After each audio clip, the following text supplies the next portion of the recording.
The Unchosen, Book 1 of The Queen Beyond, written by Simon Markusson, narrated by Cullen.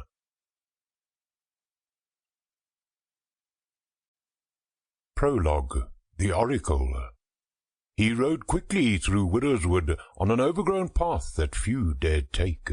The very air here seemed heavy and morose, utterly devoid of the life that ought to inhabit such a wild place. Yet the fears he carried with him gave the evergreen forest a voice. In the chill of the moonlit night, the breeze rose to stir the tree-tops in gentle unison. It sounded like ethereal whispers, full of mockery. If Elwirl the Old had been in a state of peace and calm reflection, his mind would surely not have clothed the scene with such sentience.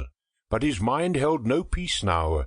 Memories raced through it like a play in constant repetition, dark and haunting. It was all too late. The knowledge was more chilling than the cold fingers of autumn. The wizard stopped the frenzied flapping of his cloak with one gloved hand as he leaned forward in the saddle, bracing himself against the winds. The melancholy luxury of resignation was not to be his. Still, there lived some hope that the consequences of his foul deed could be prevented.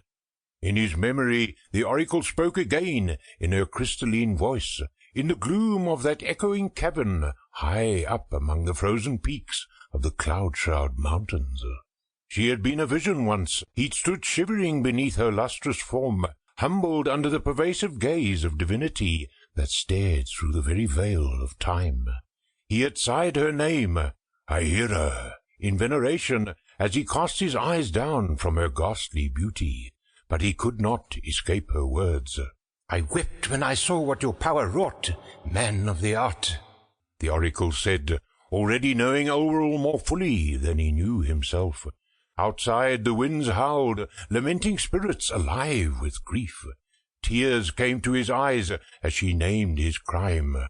"I grieved I could not communicate my sight to you. I wept as you poured darkness out before my eyes and made the future foul. You cloaked it in shades of malice that seemed to steal fate away from me even now. My power is waning. You know this, and the very world cries out in dying." Elwirl fell to his knees. Tears were pouring down his wrinkled cheeks. "Goddess," he called, "surely there must be something in your sight that can put things all right. Surely not even my great folly will be the doom of our world. Show me a path to the prevention of this, and I shall not stray from it." His words echoed off the cavern walls, first mighty and strong, before turning whiny and distant. A thousand parodies of his desperation. The oracle stood silent. "You showed yourself to me. There must be something you see that can defy this malice. Tell me, or came you here only to torment me further?" The oracle's pale silken hair flowed behind her like a soft silver waterfall, carried by otherworldly winds. Yet her air of tranquillity was broken by the trace of worry and anger on her face. "There is a man whose destiny was a beacon of light," she said at last. "A man whose soul is pure and whose heart is just. I have watched him closely, for I knew he would come to do great deeds. Never has a mortal's heart sung so beautifully across the plains. This man is—" "Where?" Elwirl cried out, interrupting the chiming voice, despite himself.